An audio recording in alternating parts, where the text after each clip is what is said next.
Today's episode has been brought to you by Schedulicity.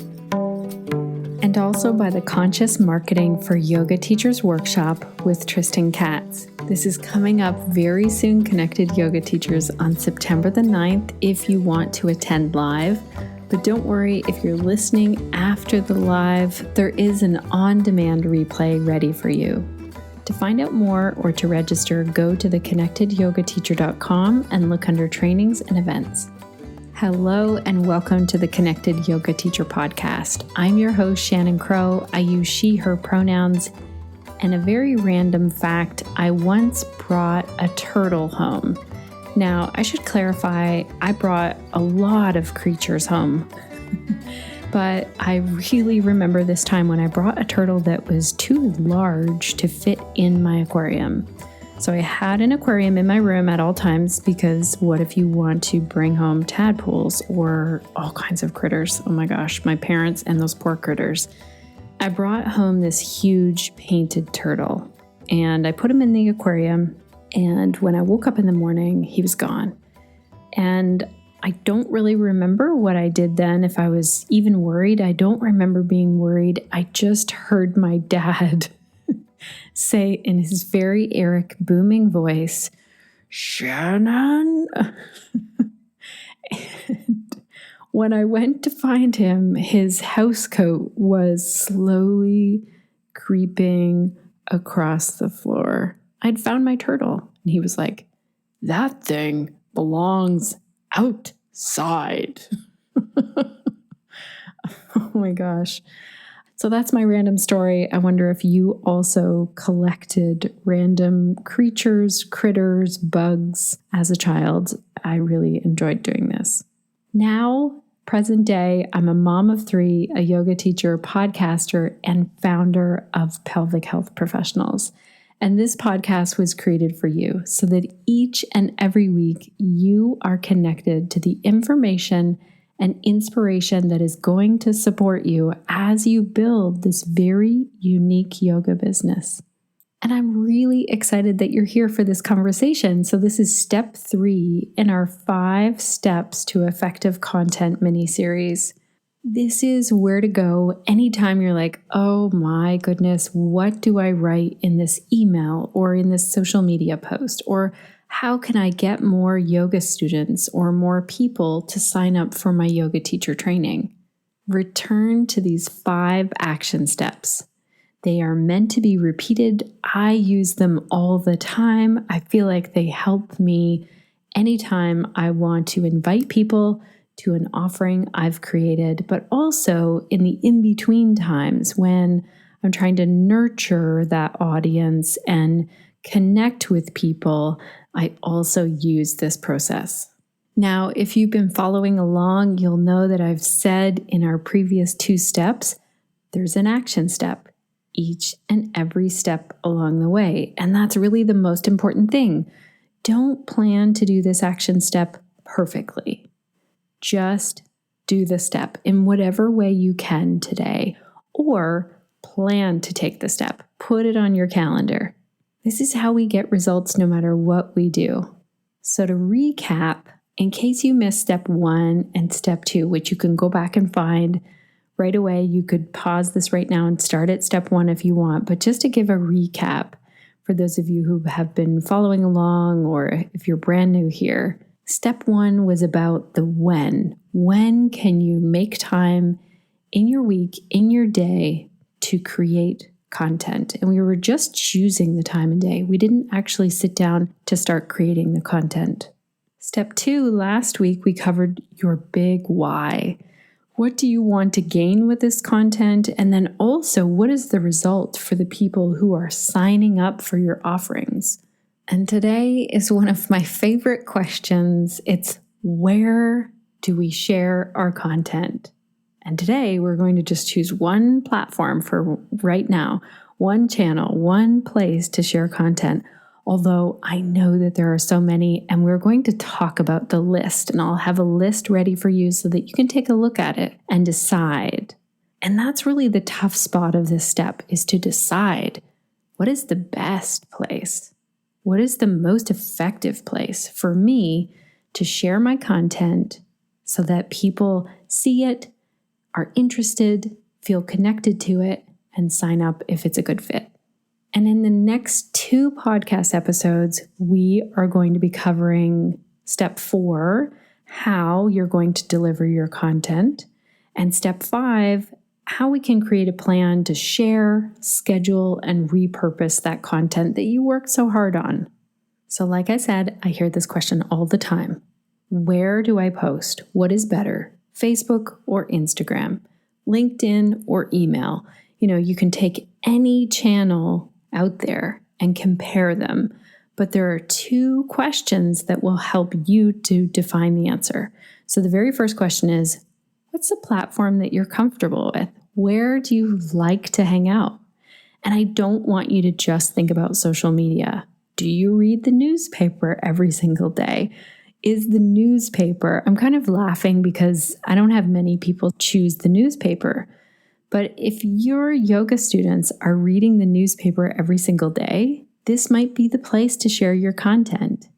If you decide to start with social media, if you feel really comfortable on Instagram or Facebook, which one are you on the most out of those 2? I don't want to just limit it to Facebook and Instagram. There are many other places that we can hang out and share our content. Where do you love to hang out? So that's number 1 question right now. Before we go through the big list of options, is there a place that pops into your mind where you say, yeah, that's where I actually am hanging out all the time? Number 2 is, what platform is your ideal yoga student already using? So do you know where your yoga students are hanging out? Are they on Facebook or are they on Instagram? My kids tell me Facebook is for old people, Mom. So my kids are 23, 18, and 16, and they do not like to hang out on Facebook. So if I was trying to get teenagers to sign up for my yoga classes, it would not be on Facebook. If I was trying to get their parents to sign them up, it might be on Facebook. So the 2 questions: where do you like to hang out? And where are your potential students hanging out? Alrighty, connected yoga teachers, I've compiled a list of content channels that I can think of, and I challenge you to see if there are others that I've missed. I'm sure that there are. It's so funny, when I actually looked over the list, I added a few more, and then there were some where I was like, that doesn't even exist anymore. I don't know anyone who's using Periscope anymore. So one that often gets missed right away, because people usually jump to, email, social media, all of the things that we see online.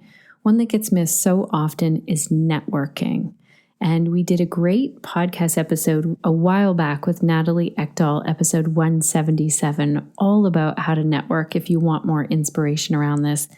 I think that this is a great place to start. If you've never done any type of networking as part of your content channels, give it a try. So think about your friends and family. Think of how you introduce yourself. Do you say, I'm just a yoga teacher, or I'm a yoga teacher? And if so, can you introduce your specialty, your niche? Also, what about referrals? Maybe you're starting to connect with healthcare professionals, other yoga teachers in your area. And the key to this, again, is having that niche, having the specialty so that you can refer them when you don't work with that group of people and they can refer you. Someone recently asked, are business cards still a thing? I think they are. I think you can find really cute designs of business cards, and they're definitely still a thing. The local news, if you are a yoga studio and you're having an open house or some type of event, or if you're raising money for a charity, call your local newspaper. People love stories like that. Are there any in-person presentations that you can give in your community? Can you add to some of the content in the next yoga teacher training in your area or online? The next one is email. And as I read these over, I do not want you to start to feel frazzled. We're not adding all of these. We are only choosing one. Remember to come back to, where do I love hanging out, and where are my yoga students hanging out? Now, email is almost the exception to the rule on this one. And the only reason I say that is because I've seen in my own business, I've heard from other people that email is still very effective in terms of getting people to sign up for something. And definitely in my own experience, maybe more effective than social media. With email, I want you to think, can I send out a weekly, bi-weekly, or monthly newsletter? Do I have a freebie that people can sign up for? And do I have a nurture sequence? Once someone signs up for that freebie, do they then get nurtured in a sequence? I don't know if you can hear this, connected yoga teachers, but the birds, the morning doves, are singing outside my window, and I'm leaving the window open. I hope it's not too distracting. I'm not even sure if you can hear it. But it brings me a lot of comfort. It reminds me of my grandpa. Another thing to think about is a website. Now, do not panic if you don't have a website right now. This might not be the place to begin. But if you have your own website, do you have your about page?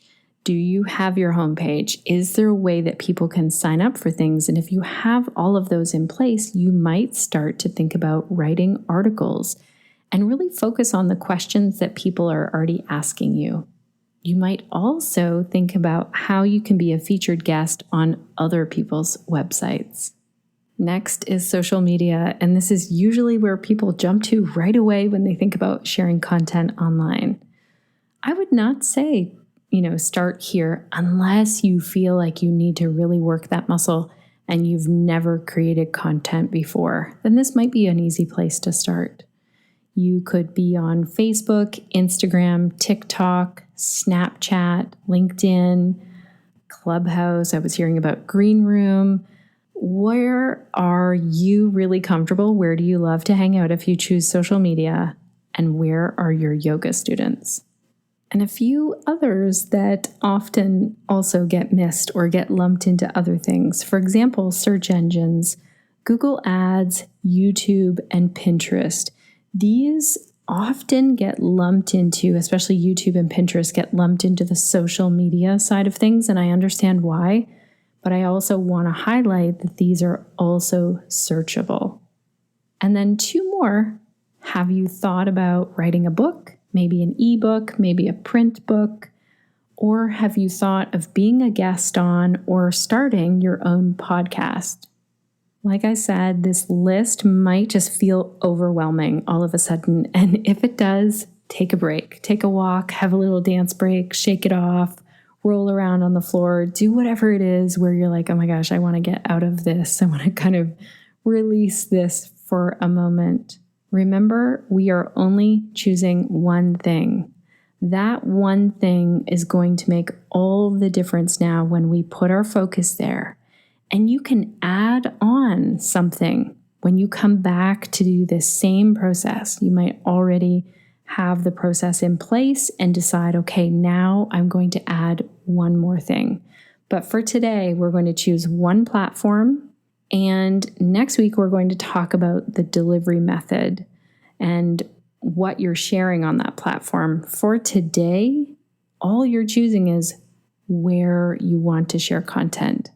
And a little pep talk. If you're feeling the imposter syndrome come in, if you're thinking, well, I really do want to share on Instagram, but I see 25 other yoga teachers sharing restorative yoga poses on Instagram, and I don't think that people need one more yoga teacher doing this. Please know you have a unique way of offering this out into the world, and you cannot teach to the entire world. It's physically impossible, and you will not connect with everyone.